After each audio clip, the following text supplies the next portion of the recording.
So what happened was we were just coming together, and have you ever gotten so far out that the next day you had trouble? Have you ever gotten that abandoned? So you're thinking, sweet Lord, did that really happen? And I was so out there in the spirit. And I grew up surfing. That's not New York. I know it's part of New York, but not New York City. I grew up surfing and racing motorbikes and riding Broncos. And I was also a ballerina and a cellist. So I had a few things going on. And I skied. Well, I loved surfing. Why did I love surfing so much? I loved catching that wave. There's nothing, you just can't compare it. And the bigger the wave, the better. And I started board surfing. And then I realized that maybe it was the dancer in me, but I realized that I really, really loved body surfing even more than board surfing because it was just me and the wave. I didn't even have a board. It was just me and the wave. And I know some of you won't believe this, but I only tell true stories. So does Brother David. We know it's true. All his stories are true. Hey! So I would surf, body surf waves, 8-foot waves.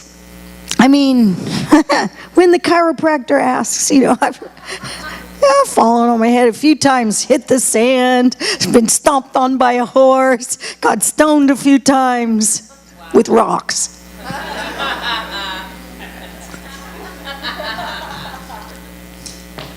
I have a few things happen to my neck. Shakababa. But when you catch that wave, there's nothing like it.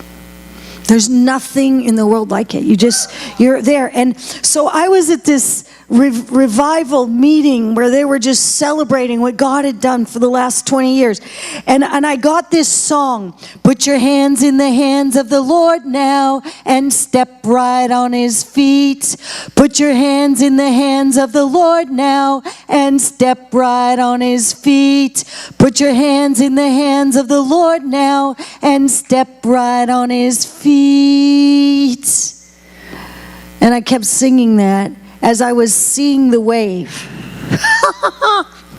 It was not 8 foot.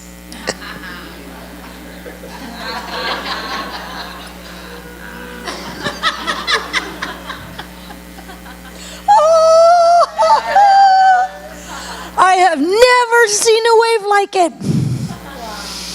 It was...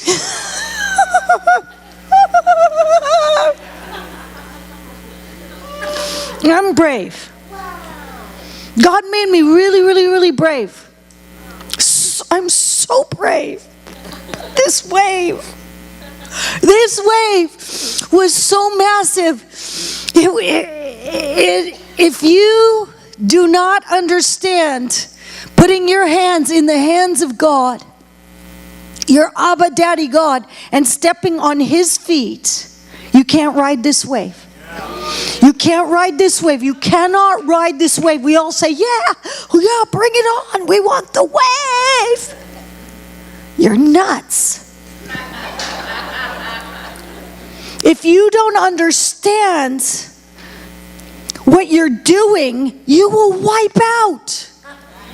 And I kept singing things like, it's a wave, it's a wave, it's a wave. Put your hands on the hands of the Lord now and step right on his feet. And then I was riding this wave in front of thousands of people.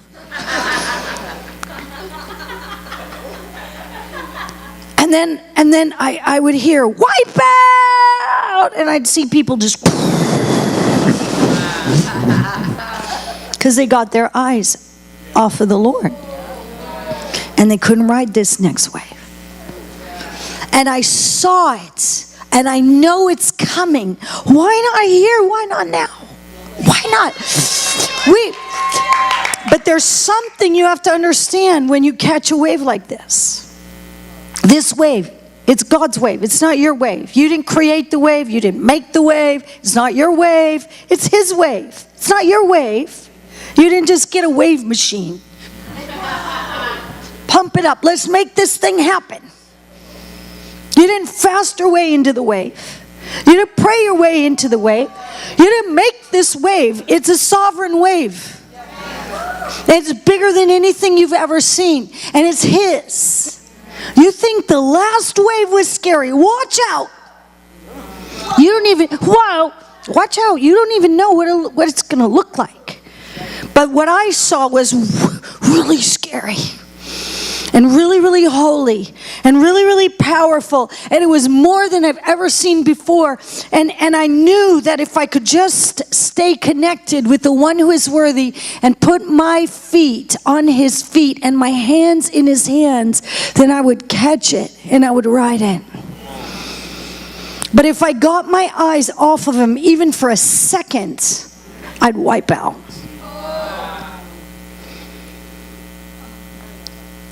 How? If we want to catch this wave of the Spirit, this that God promises us, we have to position ourselves. You ready? Yes. Here's a surfer. It doesn't matter if you drop things. They never know where to put a pulpit with me because I'm down, you know. So for 5 years in the West, I never stood up. Why was that? Because I asked the Lord, why could I stand up in Africa and not in the West? He said, they don't have a trouble with control in Africa. Oh, that's a good word. So he just decided to make me a sign.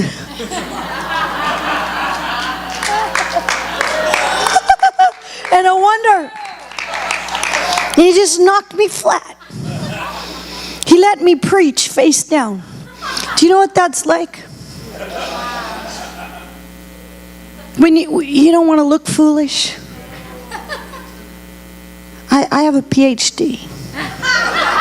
No joke. It makes people always laugh. They think this is funny. Like, seriously, that's not possible. It actually is. I do. Yeah. King's College, University of London. Defended at Oxford. So, I don't want to look foolish. Just saying. And God didn't leave that up to me. He didn't leave that up to me. He said, what do you...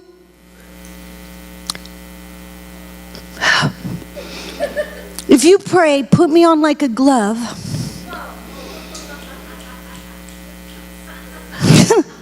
if God's moving you to preach like this.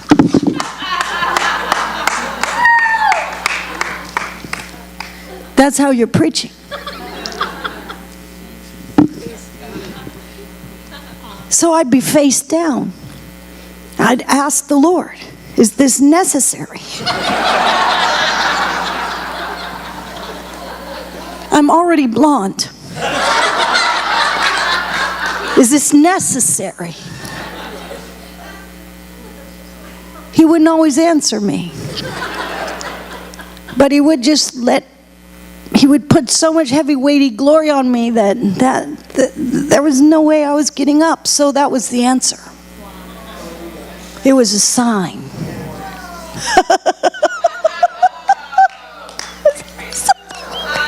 Oh, Shaka Baba. It was a sign. I don't wonder. Because when you're wow. When you're really show, you're whoa. He's just here.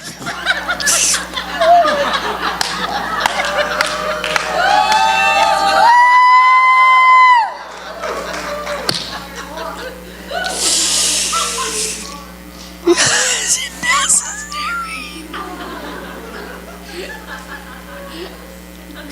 Whoa.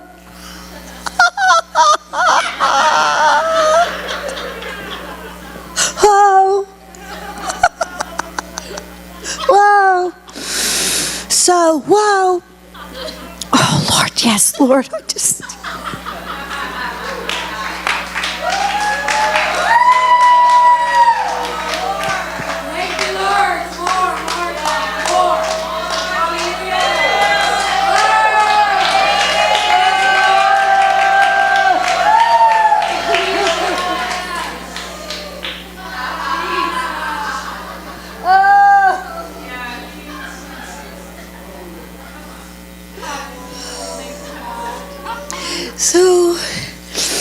So I told the Lord, I said, God, is this necessary?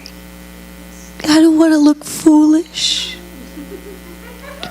And then I just said, Lord, I don't care.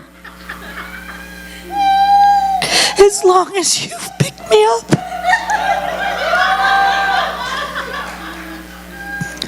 As long as you put me on.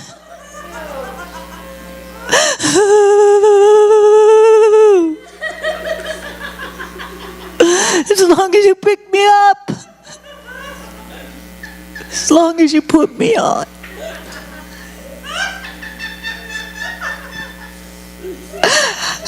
So I got to this place of surrender, where I stopped telling God what to do.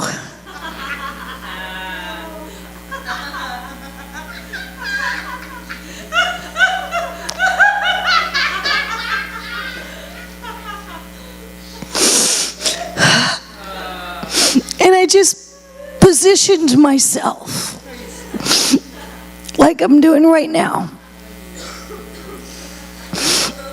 Do you know how holy?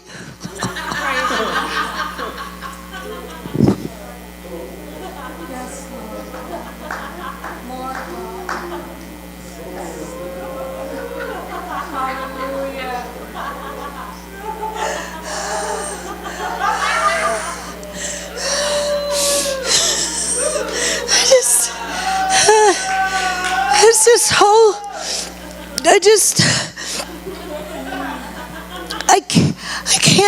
I can't create the wave.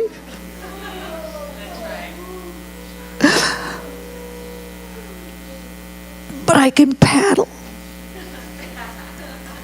I can paddle. I can paddle. I can paddle.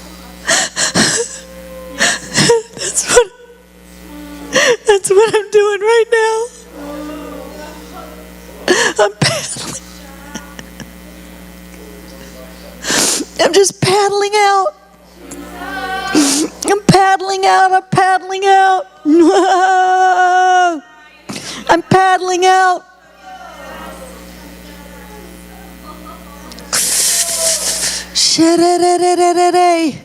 And positioning myself to catch.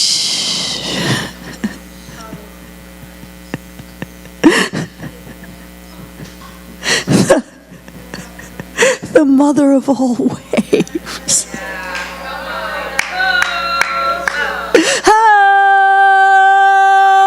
Holy.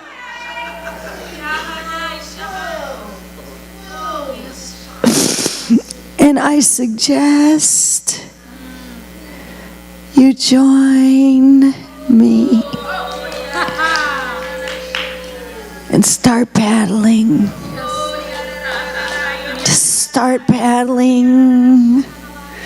Holy, holy, holy, holy, holy, holy. Wow. Do you understand? We're going into Yom Kippur.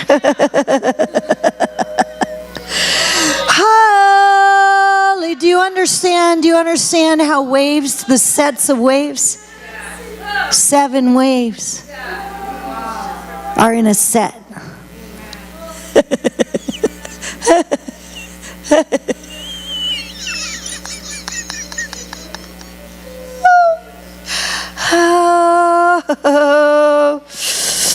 Okay, Jesus, what do you want to do? He said, hey,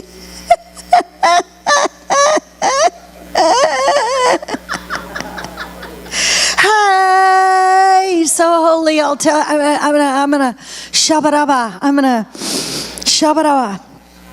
gonna tell you a story. Holy is the Lamb. Wow. Oh, God. Here it is. I'm on a stage here, and wow, when he stands me up, he stands me up. It's his thing. Whoa. Just gonna tell you a little bit of my journey to get to this place, because I felt like some of you can't get here. But I'm going to try to listen to the Holy One, who is my King and Lord, and explain to you my journey.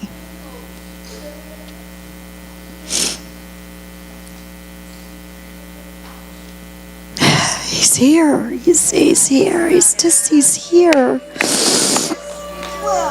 He's here. So I met him. I met him.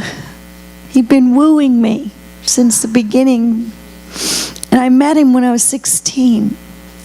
I fell in love with the Lamb. I fell in love with him. I just fell in love with the one who is worthy. And I said, take my little life. Just take it all. Have it all. I just want you. I don't want anything else. I just want you. And a holy glory fell on me. And I was on my knees. And I was just worshiping on my knees, worshiping in this little church. And God took me out of where I'm from, and He put me in this little church as an American field service student, and glory fell on me, and I just said, yes, Lord. And He kissed my left hand, and oil ran down my arm, and He said, you're to be married to me. Do you know? Yeah. You're to be married to Him. Holy. And He spoke to me as clearly as I hear my own voice right now. And He said, you're to be a minister and a missionary to go to Africa, Asia, and England. Hey, I said, yes, Lord. My hands were in the air for 3 hours. I never moved. I never shook. I never twitched. After 3 hours, the heavy, weighty glory lifted up, and I fell to the ground, and I laughed, and I laughed, and I laughed, and I laughed, and I laughed, and I laughed. What was I laughing about? The fact that God could use me. It struck me as very, very, very funny. Very wonderful. And I laughed, and I cried, and I prayed in the Spirit, and I looked to the back of the church, and there was this man, the pastor. We called him Brother Roark. He'd gone through some things. He accidentally shot his son in the eye during a hunting accident and took out his eye. That's rough. His son was a co-pastor. But he understood the glory. How? He understood when God showed up, and all the other people were already gone, because I was there 3 hours, frozen in the glory. They were already gone, so he was waiting at the back. And I was living on an Indian reservation, so they had to drive me back to it. I was way past the curfew. I remember just the joy of the Lord. And it was like, Shekaraba. I started praying in the Spirit. I could not pray in English for 3 days. I couldn't pray in English. I couldn't speak in English. I got to the dormitory. They tried to ask, what's going on and why are you late? And it was just like, glory was on me. And I heard the Lord. He called me to preach the gospel. I'm 16 years old. I'm a woman.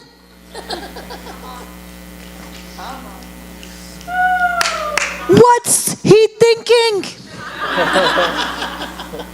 A 16-year-old woman, I heard God preach the gospel.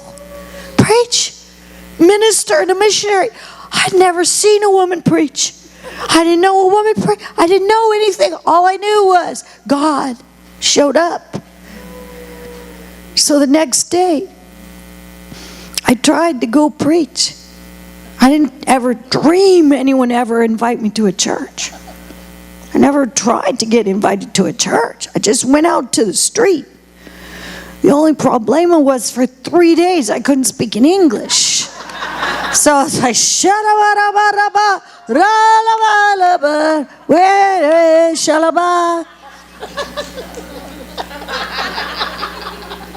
I never stopped. But I started to get driven, as a missionary. I got driven. We were driven. We were so obedient, like anything God, as long as it's hard. We'll do absolutely anything, Lord, as long as it's suffering. No joke. And we went on a one-way ticket and $30 after one lunch and a wedding. One lunch and a wedding.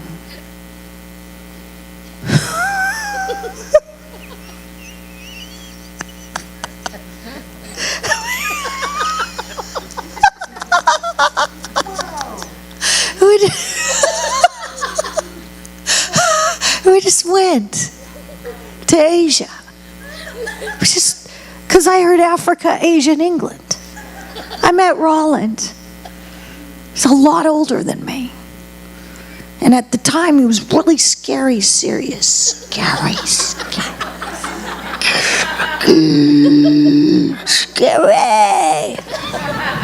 Fourth generation missionary. I told you my background. Ivy League Bohemians. We are not from the same tribe. My father took one look at Roland, realizing that I'm going to marry this man after a Chinese lunch. And my father looked at him and he said, "What do you do? Save souls?" Missionary was the most pejorative term that they could imagine. And I looked at my dad, my mother. We said, "No, we don't save souls. Jesus does." And my dad said, "You're going to be poor." He had no idea.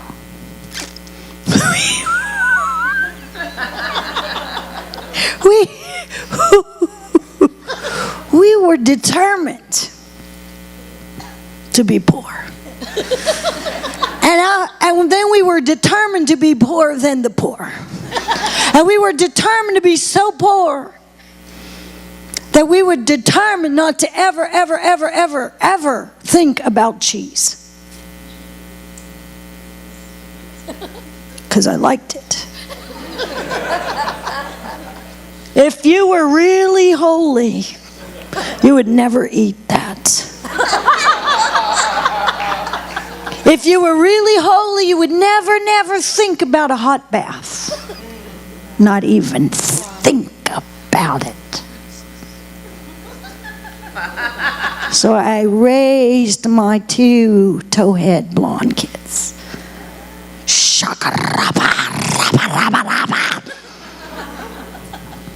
No hot water for you. no cheese. We're holy.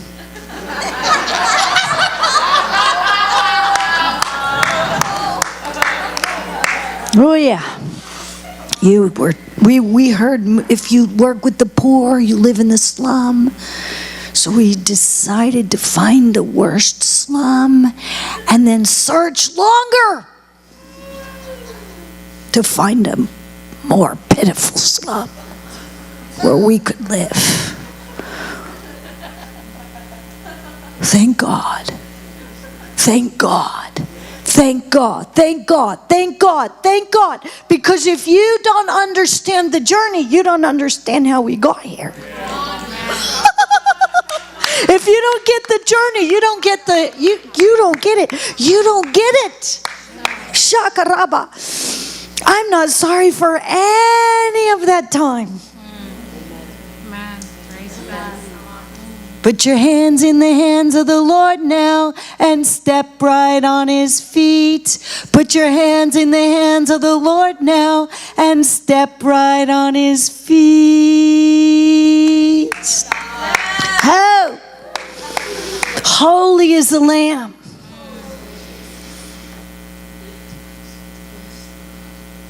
So I've been sharing. Is that a better word? Sharing this glorious gospel for 42 years.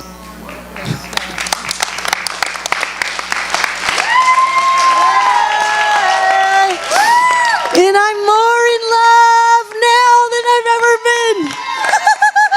And I am so ready for this next wave. Yes! I've been created for this wave.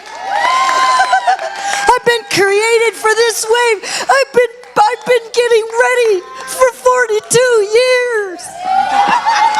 You know it? Jesus. I've been getting ready for 42 years. It is coming. It's coming. It's a wave of the Spirit like the world has never seen. Shakaraba. But if you don't hold his hands and put your feet on his feet, it'll kill you. You will be wiped out. Oh. It's no joke, no joke, no joke, no joke, no joke. How holy is the Lamb. So, shakaraba. Shakaraba, shakaraba. The Lord took us, shakarebe, through many, many different sets. I told you, waves are in 7 sets. Here we're in the new year. You understand? We're in the new year. Yom Kippur is here. It's kind of Yaraba. Come on, don't. You need to understand. This is the year of the open doors at Jubilee and the big wave. No joke. This is it. This is it. This is it. This is the year of the open doors and the Jubilee and the set. So this set, it's like this wave is out of the set because we haven't seen anything like it. We've seen, I told you wave come in sets, but this one's out. 8.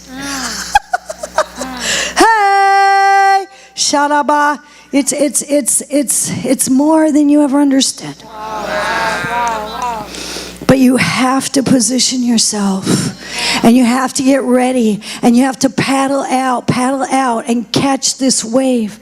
Some of you still, you're not following. You're like, that's just too much. Give you a little bit more of the story. As I yielded myself to God over and over and over, I got into this place where I was just so desperate for whatever he wanted, but I didn't know what it was. And it was like we gave everything. We still give everything. Everything we have, everything we are, everything we will be, it all belongs to him. But we caught this wave of revival. We caught this crazy, awesome, huge wave of revival 23 years ago, we caught this huge wave, and it's just been crashing, and we've seen over millions of people come to the Lord. It's just, we can't even count, just millions of people coming in, and our movement went from mom and pop to over 70 bases around the world. It just exploded, and all these unreached people groups and nations and tribes and thousands of foot soldiers just going anywhere, doing anything for the gospel, sleeping anywhere, drinking anything, going anywhere, just giving themselves for the gospel. I've never even dreamed. You cannot imagine or dream what God has prepared for those who love Him. Oh, so if you just love Him and yield your life, you don't tell God, oh my goodness, do you know what my dream was? Some of you might tell right now. I can't help it. You know, that's the way I stand. Ballerina. Yeah. I mean, I didn't even try to do that. Just like, what was my dream? What was my dream? What was my dream? I wanted to be a ballerina. 9 years I studied. Day and night, night and day, and day and night, night and day, to be a classical ballerina. That was my dream. And then God got me. Boom! And the church said, that's a sin. You go to hell. No ballet for you. Took my toe shoes. Laid them down. I knew how to lay them down. Some of you are like, oh, that was mean. Oh, God uses the mean people sometimes. God can use anything. Oh, God can use anything and anyone. Oh, they were a little challenging. They didn't understand my dream. Thank God. Thank God. Because God He had a dream for me. He had a dream for me that I would have never dreamed. I'm 58 years old. What would I be doing? Teaching 6-year-olds how to plie. Instead, I'm dancing around the planet carrying the gospel. Son to son to son to son to. He has a better dream for you than you have for yourself. Just yield yourself to God. Dream, what's your dream? What's your dream? What's His dream for you? I just like, put me on like a glove. I don't even know what He's dreaming. Sometimes He gives me a little insight. He just wiggles a little finger. Okay, yes, Lord. Other times I don't know where we're going. I get to an airport. Where are you going? Just a minute. I said, just a minute. I'm going to look and I'm going to tell you. Sometimes I get frustrated. Like, are you seriously that blonde? I'm like, just a moment. I'll tell you. And I open my schedule and they get a little nervous. I said, I'm going though. You're going to get me there. I don't always understand. But I do know this, that when I yielded myself to God, to this point where I stopped telling God what to do with my life, everything shifted. I stopped telling Him what to do. And I remember being in this place that that He had me go today in front of you. You know what that's like? Some of you think that's funny. Some of you think that's weird. Some of you think, thank God it's not you. Some of you already left.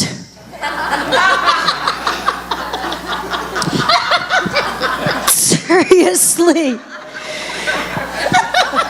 It's, yeah, shaka baba. You don't know that there's it's years of positioning myself. And the struggle. Bishop's coming. The struggle that I have been through. Oh, I have to tell you. The struggle. The first time I was stuck to the floor about 3 days and 3 nights. Second time, lost $1 million. No joke.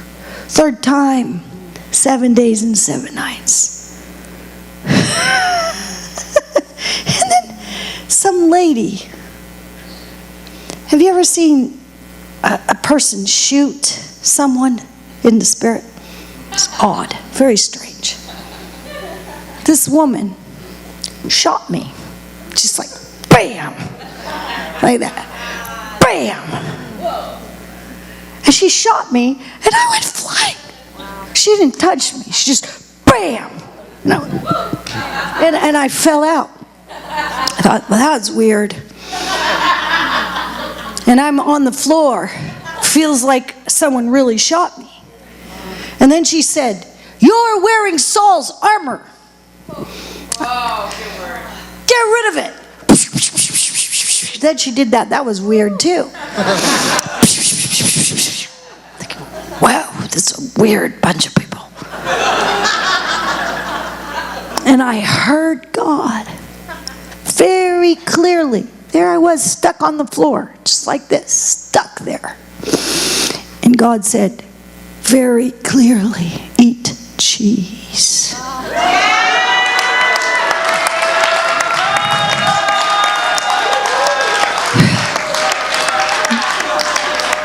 And then he said, "Take a hot bath." And I'm on the floor thinking,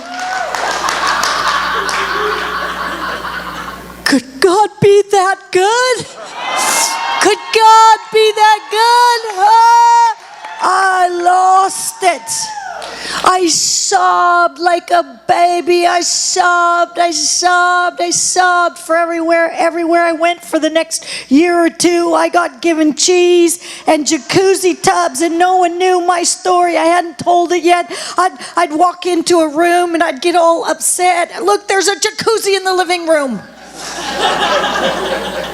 Still living 2/3 of the time in Mozambique, one of the poorest nations on the planet, living out in the bush where there is no cheese. It's not like I eat it all the time. I'd be a big girl. No, I just eat it when it's there. And it's given to me. Everywhere I'd go around the world, people would just say, "I feel strange, you know. I feel very strange, but I felt like God said, give you cheese." I'm like, happened everywhere around the world. Now you heard the story, so don't bring me any cheese, you know. Sakaraba, unless you want to. No, I'm going somewhere. But then I would, the other strangest thing happened. I'd be staying in these rooms, you know, and usually, when you're a missionary, you know, Motel 6 is really a big deal. Roland and I, for years, if we ever had to go somewhere, it was Motel 6 and Rent-A-Wreck. Motel 6 and Rent-A-Wreck. And that was exciting to us because they actually had the car that moved sometimes. So, no problem. We would just, but suddenly, after God said that, I kept getting put in these places with these jacuzzi tubs. Freaked me out. I'm like, I can't do this. God, I gave you my life. I work with the poor. Certainly you don't ask me to come to this place. There's a jacuzzi in the living room. Jesus, I can't do it. I love you, but I can't do it. I love you, but I can't do it. Oh, he has so much fun. You have no idea how much fun God has. One time, I still didn't get what he was doing, and I was still offended by it. So I looked at my host. It's a big jacuzzi. And I said, "Excuse me." It was terrible. I said, "I'm very sorry, but I can't stay in this room." They looked at me like, "It's not good enough." Like, it's like 6-star, you know, what you talking? I said, "I'm so sorry. Don't you have a Motel 6? I actually did that. And the man just looked at me like, "You are terrible." He didn't say that, just his face, like, what a jerk. And then I heard the Lord say, "You've just offended him. They were trying to honor you, and you just basically spit at him." and you honor the chiefs, and you honor the poor, and you honor everyone that I asked you to go to, and you will stay anywhere I put you, anytime, and you will never, ever, ever, ever question where I put you to sleep. And most of the time it's in a tent, or a hut, or a little simple block house. But when he decides. So if you really say your life's not your own, you mean your life's not your own. You don't start fussing when God puts you somewhere different. So when I got that, I turned on those jacuzzi tubs about 4, 5, 6 times a day. I filled them up, put the bubbles in, put the salt in, said, yes, Lord, shakaraba. Then I go right back to the bush, where I don't even have maybe a latrine in a good village.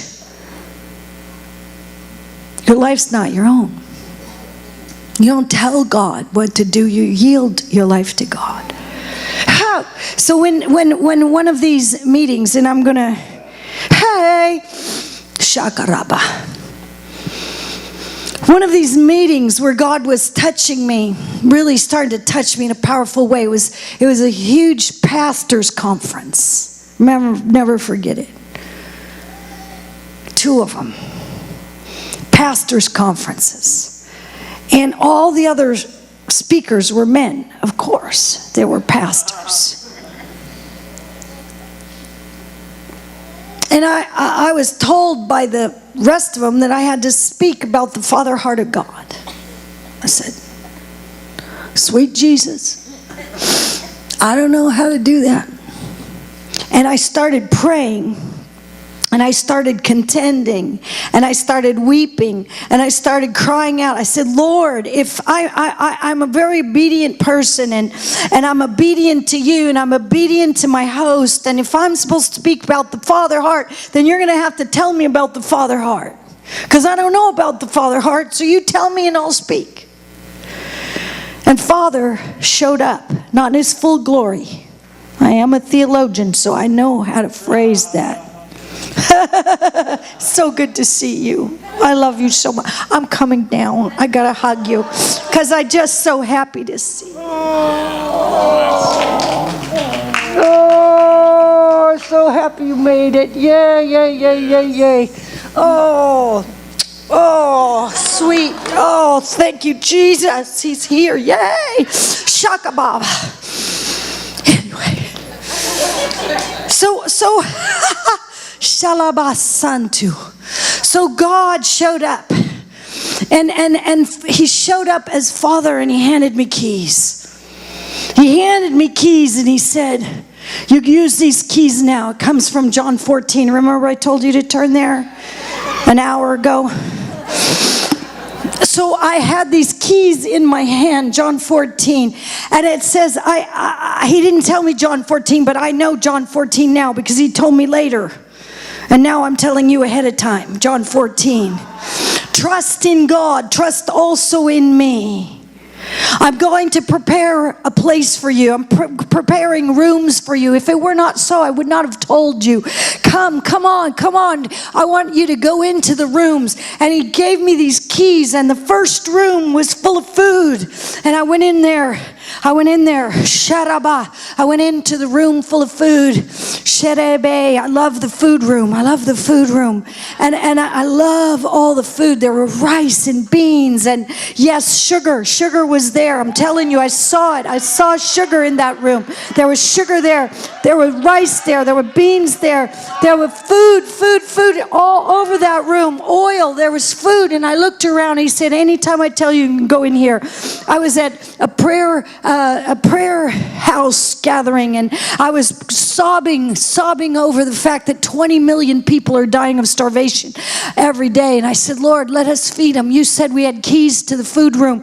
I got back to another place, and I got a call from a woman who I knew, and she said, we have food for you. And then, long story, I don't have time. She called me back in half an hour, and she said, how much food do you want? I said, how much do you have? If you just want to feed your little family of 4 or 3, you're in New York, 3. You don't need as much food. But if you can see what I see, your answer's different. Wow. So I've been contending for 20 million meals. I wanted to at least take care of that for a day. Last year we fed over 6 million meals. I wanted 20 million. I said, Lord, I want 20 million meals. The lady said, we have 20 million meals, before I told her the number, which I had just gotten. Wow. Yes. Take those keys. Walk in there. Sharaba. Your life has to make a difference. Ride the wave. Paddle out. See, we're just so, we put God in a box. And then if we're charismatic, we put him in a bigger box. And then if we're really, wow, Holy Spirit, river people, we put him in a bigger box. He doesn't want a box. He's God. He'll have no box. You just need to position yourself to do what he says and go where he goes and listen. The next room he took me in, full of body parts. Went in there. Whoa, it was a weird room. Eyeballs blinking at me. Ears and eyeballs and livers and spleens and toes. I love kissing lepers. I'm always after the toes. The fingers. I kiss them. I do. This is not a vision. This is my world. I find lepers. When I smell a leper, I'm like, yes. Shaka Baba. Oh, I've seen so many lepers healed. Oh, so many lepers healed. I've seen them healed. And I'm just contending for their little fingers to grow out. Oh, but all their sores just close up. Oh, I know some of you don't believe it. Just come visit. You're all welcome. Shaba. I'll take you to their house. Wow, Anyway, I've been in that room. It has skin. And the Lord said, when I tell you, you can go in here. I said, what? The last room you said anytime. This room you said when I tell you. I said, why when you tell me? He said, because if you could go in there anytime, you'd never sleep. I said, oh, that's true. I wouldn't sleep because I have a mercy heart. If I could give out spleens and livers and kidneys and hearts and eyes at all times, in every situation, I would never sleep and I'd be dead by now. Because the vision came a few years ago. But we do have full access in Mozambique to the ears. Full access. Ask anybody. Full access. If you're Makua or Makondi and you're deaf, and any one of us pray for you, it could be out of thousands of us, anyone, even a foreigner, you'll hear. If you're Makua, Makondi, you'll hear. It's true. Ask anybody. There's a report about it in the medical journals. 2 Harvard PhDs heard me say it, didn't believe it, came, now they do. Shekaraba. Seriously. Ha! Then I'm going to call, this is the last bit, and then Brother Bishop Garlington is going to continue. So we're going to just go in one wave. Is that okay? And then Brother David's going to continue after whatever else happens after Bishop speaks.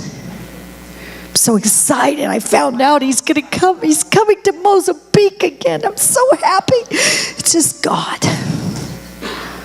Do not let your hearts be troubled. Trust in God. Trust also in me. In my Father's house are many rooms. If it were not so, I would not have told you. I'm going there to prepare a place for you. And if I go and prepare a place for you, I will come back and take you to be with me so that you may be where I am. You know the place to where I am going. Jesus said, I am the way and the truth and the life. No one comes to the Father except through me.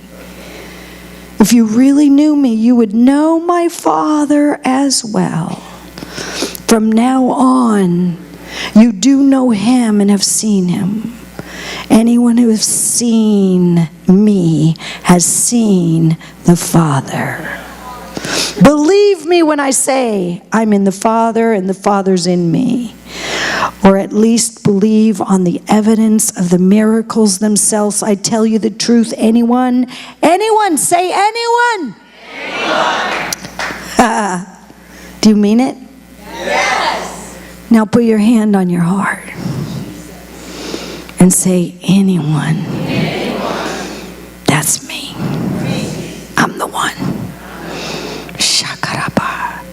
He says, anyone who has faith in me will do what I have been doing, and he will do even greater things than these, because I'm going to the Father, and I'll do whatever you ask in my name, so the Son may bring glory to the Father. You may ask me for anything. What do you want? What do you want? Do you want all of New York to fall to their knees and worship the Lamb? What do you want? Do you want to feed the starving and dying people of the world? Do you want to see them have water? What do you want? Do you want salvation for the unreached people group? What do you want? What do you want? He says you can have anything. If you love me, you'll obey me. You'll do what I command. You'll ask the Father, and he'll give you another counselor to be with you forever. The Spirit of truth. Oh, the world doesn't accept him. They don't know him, but you know him. He lives with you. He will be in you. I will not leave you orphans. I'll come to you before long. Before long, the world will not see me anymore, but you will see me. Because I live, you also will live. On that day you will realize that I'm in the Father and the Father's in me. Whoever has my commands and obeys them, he is the one who loves me. He who loves me will be loved by my Father, and I too will love him, and I will show myself to him. If anyone loves me, he will obey my teaching, and the Father will love him, and we will come and make our home in him. Your home.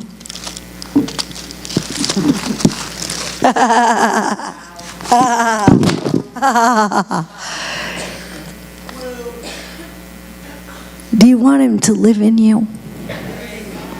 Possess you? Do you? That's what he wants. Jesus said, we will make our home in you. Wow.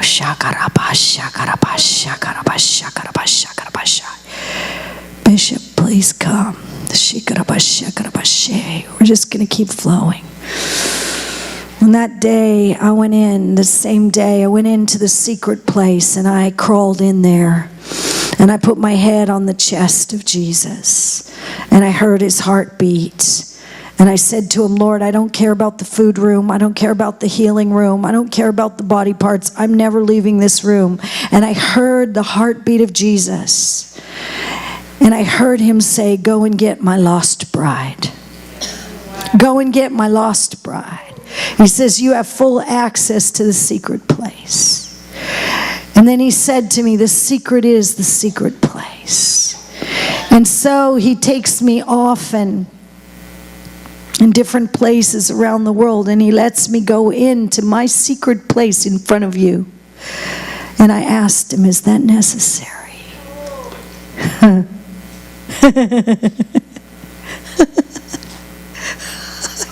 guess so.